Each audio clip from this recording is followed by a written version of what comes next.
ตอนนี้กำลังมาฮอดบ้านหารังระดับเลยนะพาเดียวไปเริ่มได้บอกโอ้ไรเนาะได้จะโตนับดูดูโอ้ผู้น้อยนี่ดีเจอแท้ดีเจอว่ะผู้น้อยนี่ดีเจอแท้ดีเจอว่ะมาดูชีวิตโอ้ได้สี่ห้าโตคนหมูเนาะผู้น้อยนี่โอ้ยโอ้ว่าเลยเอาไปมิโซ่ตัวเปล่าบ่โซ่ตัวเปล่าบ่โซ่ก่อตัวปะ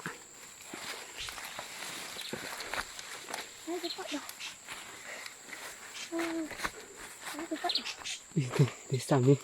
2 4 6 7 โตนโอ้ยเบิ่งเด้อ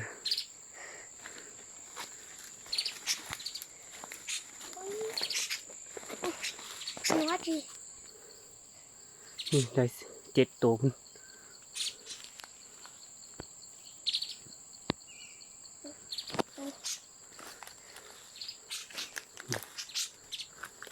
Tuấn ở ta chơi ít tướng chơi với choang ตัวใส่ผมว่าสูงขึ้นคุณได้ออกไปได้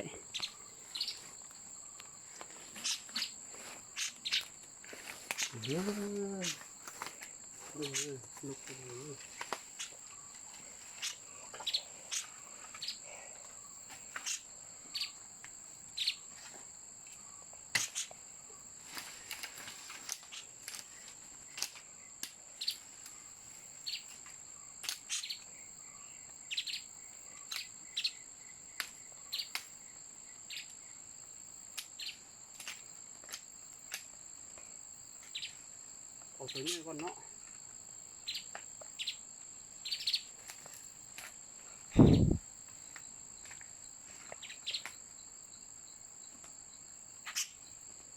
ออกมาได้บ่สูงเลย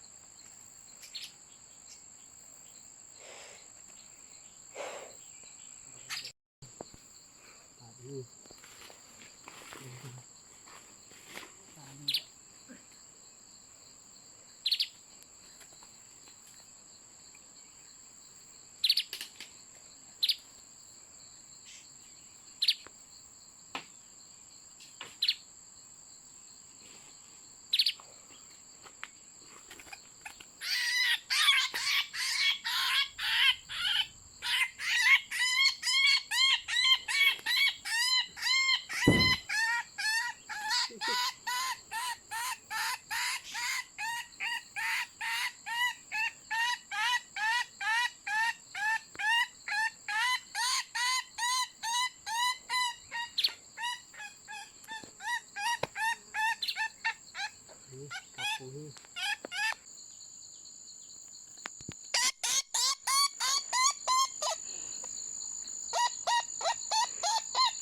อกมาหมดเลย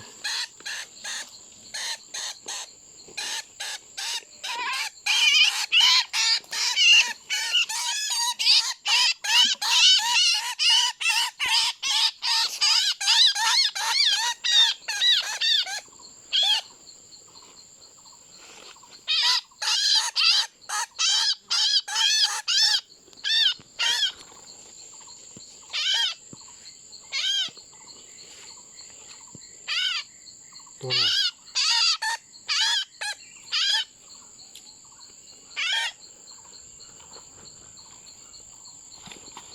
ถ้าชัวตัวก็กูตัวนึงหายเจอไปได้ตัวนึงตายแล้ว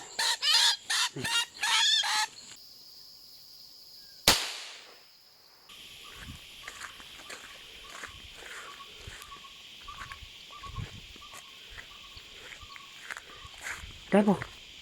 นู่นนกไปเลยโอ้ย ดูดีเจอป่ะเจ้านะโอ้โหมุนหมดไปข้ามแล้วฝุ่นตกเลยเหมือนเด้อไปมึงก่อนนี่ได้บ่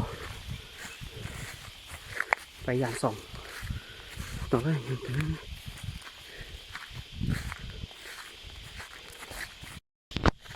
น้อยนี่เฝ้าอ่ะแรงไปเลยฆ่าเลยนะเนาะแต่ยากมันตัวนึงอยู่ดีเด้อเอาไปเบื้องได้บ่นี่นั่นจะบ่ได้เด้อพี่หมดนี่มันบ่ได้จากตัว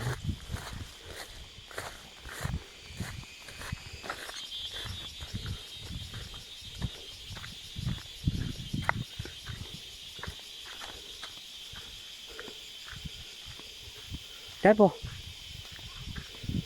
2 ตัวบ้านนี้เขาเทเฝ้าว่ะเอาแม่เจ้าหูออกมาหนุกเลยเอาแม่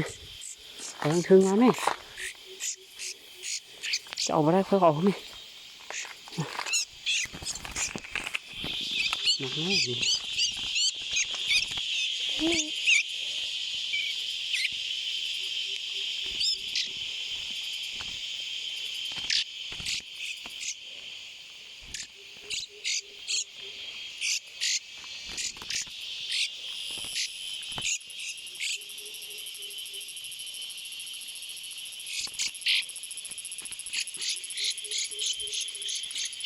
น้อยนี่มากสุด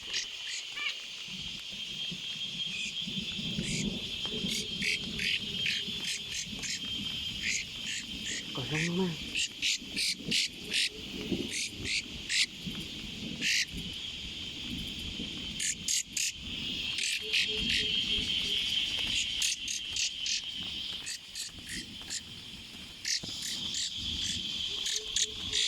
อีกตอน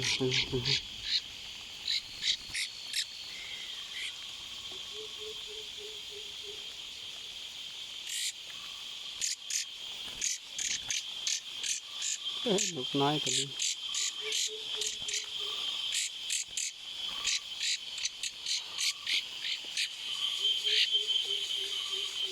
ี้จิตตายแล้ว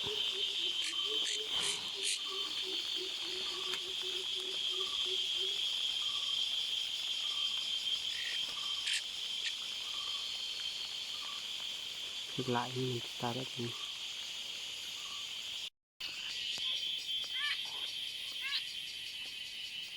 ตัวนี้ก็นกน้อย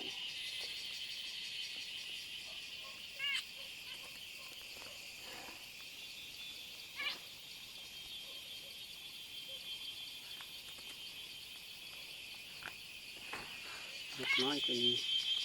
อันนั้นเป็นลูกอีกว่ะนี่คบมันมีลูก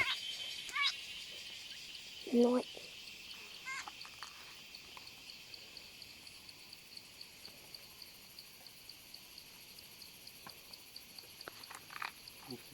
น้อยได้มือแล้วตุบเลยนะนกเลยซึ่งอันนี้งามเติบนี้ตัวนี้มันยิงนะยิงถือ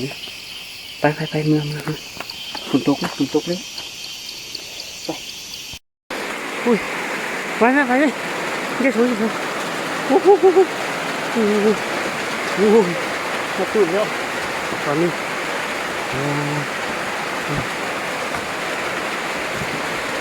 ฝนตก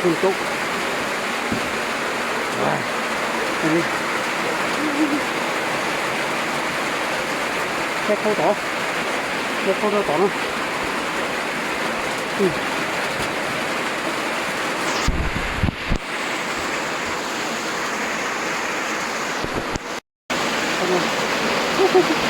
ฝนตก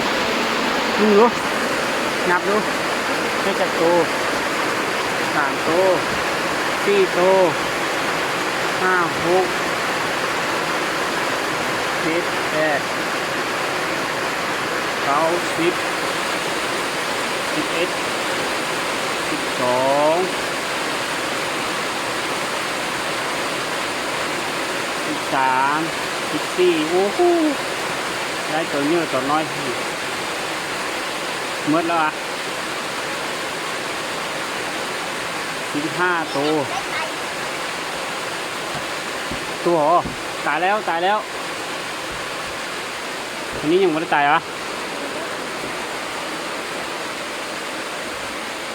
หมดแล้วหมดแล้วเอามานี่ไหมนับดีๆไหมเอามานี่นับดีๆไหม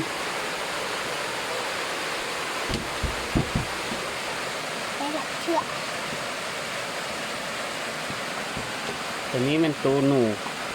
เหลือบ่น้อยๆบ่ฮู้หนูลายยิงให้เด็กผู้น้อยตัวนี้มันนก ตายนะนี่ ตัวนี้ยังไม่ได้ตายด้วยตัวนี้มีถึงเนาะ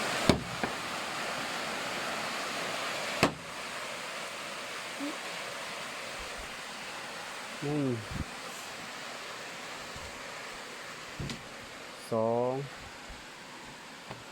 3 4 5ตัวนกศพเหงา6ตัวนี้ตัดน้อยนกน้อยตัวนี้มันนกเหลือบุหุนกอี ตัวนี้ยิงเอาตัวนี้ถึกหัวมัน2ตัวตัวนี้ตรงนี้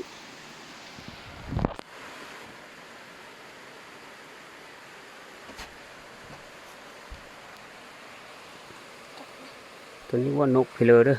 เผื่อหูบ่ซื้อเลยเนาะกินแต่กอกอยอันอ้อมาปีมากินแต่นั้นกินแต่น้ำกอกอยแหละ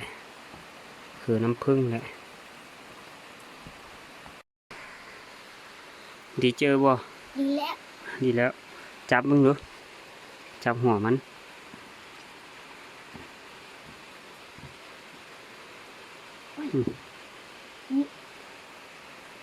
มันนอนเสียเขา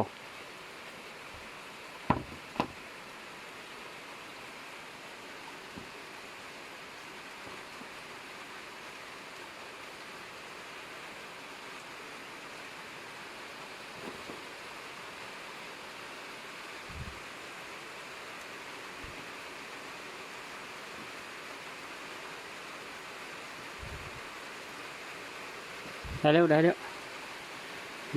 เอาจีลบโคมมันออกเนอะเจียวไปพิงกินไล่มือกลับมาหอดนี้เมื่อยไหลที่ซะก่อนนะตัวที่ซะต่อแล้วก็ตัวคักเนาะ